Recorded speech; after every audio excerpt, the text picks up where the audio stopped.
He could be the next Conor McGregor star. I want that world title. All laugh all you want and say I'll never be champ. You gang of mushrooms.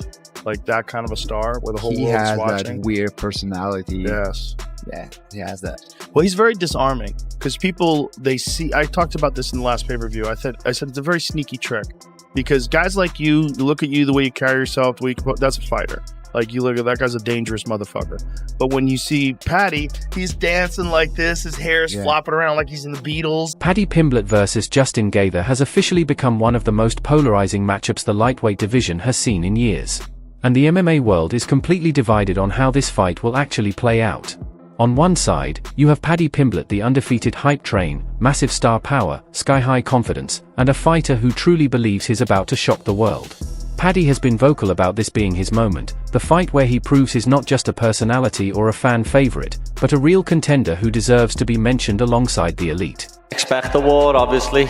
Like, Justin Gaethje is one of my favourite fighters to watch. He's your favourite fighter's favourite fighter, and it's going to be a pleasure to get in there with him. I'd love to have a brawl for 5 rounds. As he said, him versus Michael Johnson, how he introduced himself to the UFC. I'd love to have a fight like that, but I don't think it'll pan out that way, but let's see what happens. Hopefully, I'm getting a performance bonus and a fight.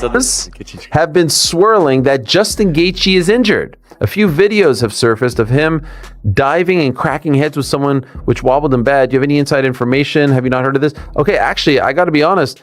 I thought you guys were talking about, I thought he was going to ask about, I saw a bunch of pictures about this thing. Though, right? Yeah, the ingrown hair is what he's claiming. Okay. Right. Ingrown hair and a bit of brisket. Yeah. Brisket? Yeah, a little brisket on the chin. Because they said he had herpes on his mouth. He's like, I was eating brisket and I had an ingrown hair. If that is an ingrown hair, that's the gnarliest ingrown hair I've ever seen. That makes like a little red dot on your neck if it's an ingrown hair. He had a crater in his neck. I don't know about By the way, could you imagine, just for a moment, do you know where I'm going with this? Yeah. Do you know where I'm going with this? I do know exactly where you're going. Enter Armin. Yes. Enter Armin. Yes, it's time. Now, is Armin ready is the thing. Now when he walks out to those videos, I'm like, oh, fuck. Enter Armin. Enter Armin. Walking out there, eating The Paramount debut, is it like a bit of a, you know, they like you? Is it a bit of an honor, or you don't really give a shit about that type of thing? It is a little bit of an honour, like, obviously, because they know they trust me with putting on a good show for the first main event in the Paramount era, but it's all about the title, lad. It's all about winning this interim belt. They wouldn't care if I was opening up the main card, lad. As long as I'm fighting for this belt, lad, it's all that matters. Nice. All right then. This is a big matchup. We've come a long way, Paddy.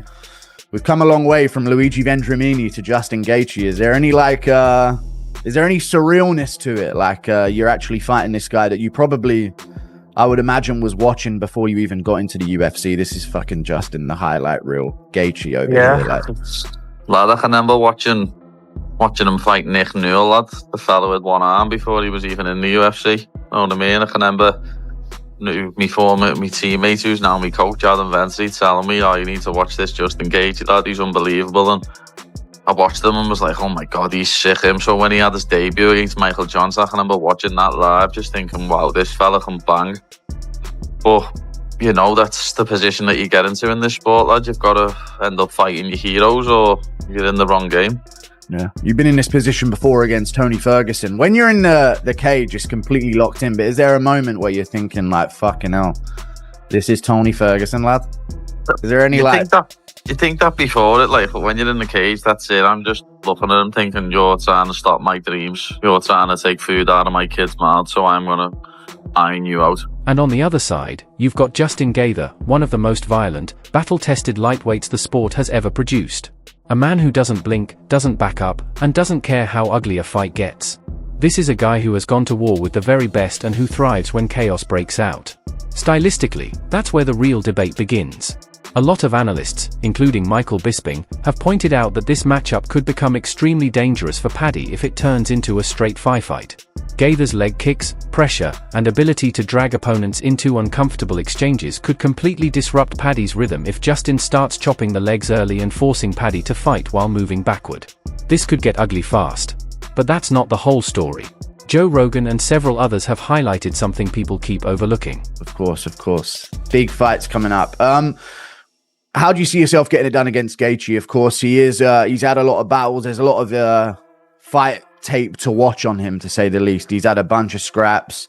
He's got finishes. He's been finishes. How do you see yourself getting it done? Because he hasn't really fought a guy like, I mean, you're a bit of an Oliveira, but you know what I mean? It's a new style for him. You're not just the typical up-and-coming scrapper brawler that's going to get into a fun scrap with Gaethje. There's more intricacies to your game with the grappling as well. So how do you think you're going to get this one done? I think I finish him wherever the fight goes, to be honest. Obviously, I know we can bang, but every fight we get a breakdown made of our opponent, and it actually shocks me how much he gets hit. And I know he takes one to give one, but you can't really just do that at this level. That's why he's lost to people like Eddie Alvarez, Dustin Poirier, Charles, because you can't just take one to give one. And I'm not going to just be standing there to let him hit me back. You know what I mean? So be using me range, keeping him on the outside, and I've got a feeling I'm going to knock him out, to be honest. I don't know what it is. I've just got a sneaky suspicion I'm going to knock him out. You know, I've been doing a lot of rounds with Luke Riley for this camp, and Luke's got much better technical striking than Justin Gaethje, and I'm having a lot of success sparring with Luke. And obviously one of my coaches, Ellis, who used to fight himself, he's the exact same build as Justin. He's 5'10" with a 70-inch reach, and I've been doing rounds with him. He's literally, because he doesn't fight anymore, lad, and he's just a coach, he's just done Justin's style for me. He hasn't got his own style. He's been doing Justin for me, and just the bits what we're working, I can see me knocking him out or dropping him and then submitting him. People are going on about his takedown defense, but if I want to take him down, I will take him down, lad. Simple as. But I can see myself dropping him, ending up on top, and either TKOing him or submitting him, submitting him or TKOing him a ground and pound. Nice. That's the prediction I got. You mentioned Luke Riley there. I was going to save this bit of a segue later into the interview, but fucking what a KO in his debut. I was talking about Luke Riley fucking a few years before he got into the UFC. I keep telling people to look out for these guys on the regional scene, especially at Next Gen. They got a lot of up-and-comers. I know you got George Staines there as well, the fucking Elon Musk of MMA. Elon Musk of MMA. Yeah, he's you know, not the big coolest story, and I heard this yesterday, and I didn't bring it to you because I didn't believe it. I had to confirm it. So Paddy the Baddy just got beat. Paddy the Baddy, as a matter of fact, got submitted. Do you guys even know what I'm talking about? So there's something that goes on in England. This is Paddy's gym. Paddy enters this thing every year. It's called something. And then they have a King of the Mat. It's a grappling tournament, but they have this thing, this King of the Mat. Paddy was in the finals a year ago, and after an hour, they just stopped the match and called it a draw. So he was a co-champion. So whatever this thing is, it's a thing that matters to him. So he enters it, I guess, over the weekend. I guess. And he ends up getting beat. Now, one of the reasons it's so cool is I don't think you have heard about it. One of the reasons I think it's so cool is there's no other sport where this would happen. One of the reasons I think it's so cool is it doesn't matter. And that's one cool thing about our community. Like, if a guy like Paddy wants to go out there and take a risk and do something like this, he can chalk that up to a tremendous victory. He can also chalk that up to a workout. And you know what? We need to keep it that way. It's one thing that we have done very well as a group, and there's no other sport that's like that. You will never hear of a time that LeBron drops in for a one-on-one with the college star. He's going to take the risk. He just simply could not take the risk. This happened when I was a kid. It was to John McEnroe in Oregon. This was before the internet was a thing, but John McEnroe came out and he played somebody. We had some high school star down in, it was down in Eastern Oregon. I want to say maybe Pendleton. At any rate, the guy beat him. Our high school star beat McEnroe, and this was a thing. This was a thing. But it's one of these reasons why you can't ever get that. Like, you are left to believe that the NBA is better than the NCAA. You're led to believe the NFL is better than college football. I'm sure you're right, but there's exceptions, and there's certain positions at certain times where there are exceptions. You will never know. Those guys will never take the risk. They will never take to the field. They will never take to a three-point stance and go, they'll just never do it. On the outside chance that somebody's filming and somebody puts it, it's one of those things. And you get guys that love to compete. I mean, I got one resentment towards our sport. One. Which is that we only do it 3 times a year. I mean, I can't even tell you the lack of respect that I have for a guy that misses a martial arts fight. Justin Gaethje versus Paddy Pimblett should not be for an interim title. So it was announced that Justin and Paddy will be fighting in January as UFC 324's headliner, and as much as I like this matchup, I have a problem with it being for an interim title. Because champion Ilia Topuria says he won't be fighting in the first quarter of 2026 due to personal reasons, so he expects to make his return around spring. So not only do I think that is not too long enough to warrant an interim title fight, but it also feels wrong to have this fight without Arman Tsarukyan in it. This is a belt for the 3rd best fighter in the division, and honestly, it may not even be for the 3rd best when we consider fighters like Max Holloway and Charles Oliveira. This is something the UFC did to appease Justin, who has basically said he's only fighting for UFC gold, and for Paddy, who the promotion wants to see become a champion. Overall, great fight, and I'm going to side with Paddy on this one as I think Justin is past his best days, but yeah, this should not be for an interim title. But what do you think? Paddy's grappling. Paddy is not just a brawler. He's slick on the ground, dangerous in scrambles, and extremely opportunistic when opponents make mistakes. If Gaethje gets reckless, if he overcommits or gets pulled into a clinch exchange, suddenly Paddy has real openings to threaten submissions and control the pace. Chael Sonnen has framed this fight as a clash of momentum versus experience. Paddy is rising at full speed with his confidence untouched, while Gaethje has already lived through the highest highs and the lowest lows. Chael's take is simple: if Paddy survives the early storm and doesn't mentally fold under pressure, this fight becomes far more competitive than people expect. And that's why this matchup has the MMA community going crazy. Some fans are convinced Paddy gets walked down and finished inside 2 rounds.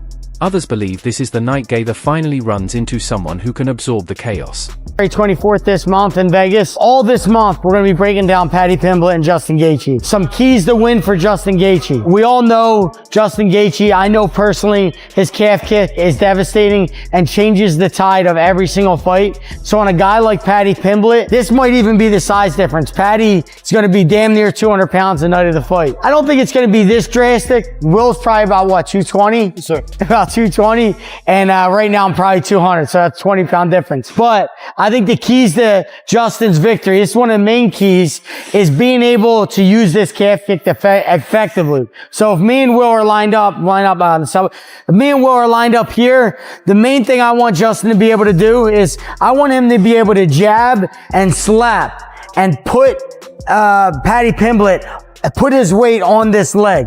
I want him to constantly be putting his weight on this leg. So he's going to do that by cutting off this side, jab, slap, and before Paddy could even step, bombing that leg kick there.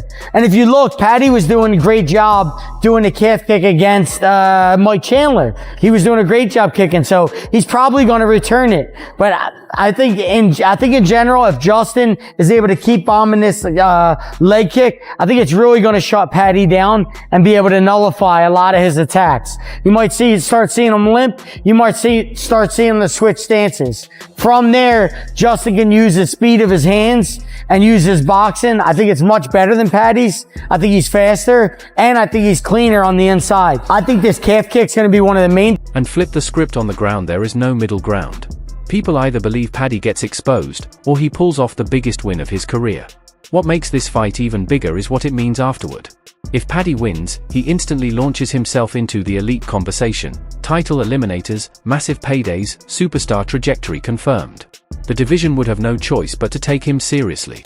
If Gaethje wins, it reinforces exactly who he is: the gatekeeper to the top, the man who separates hype from reality. Another contender tested, another name added to the list. Either way, this fight reshapes the lightweight division. This isn't just about who's better on paper. It's about pressure, composure, and who breaks first when the fight stops being clean and starts becoming chaotic. Paddy Pimblett versus Justin Gaethje isn't a safe fight for either man. And that's exactly why the world can't stop talking about it.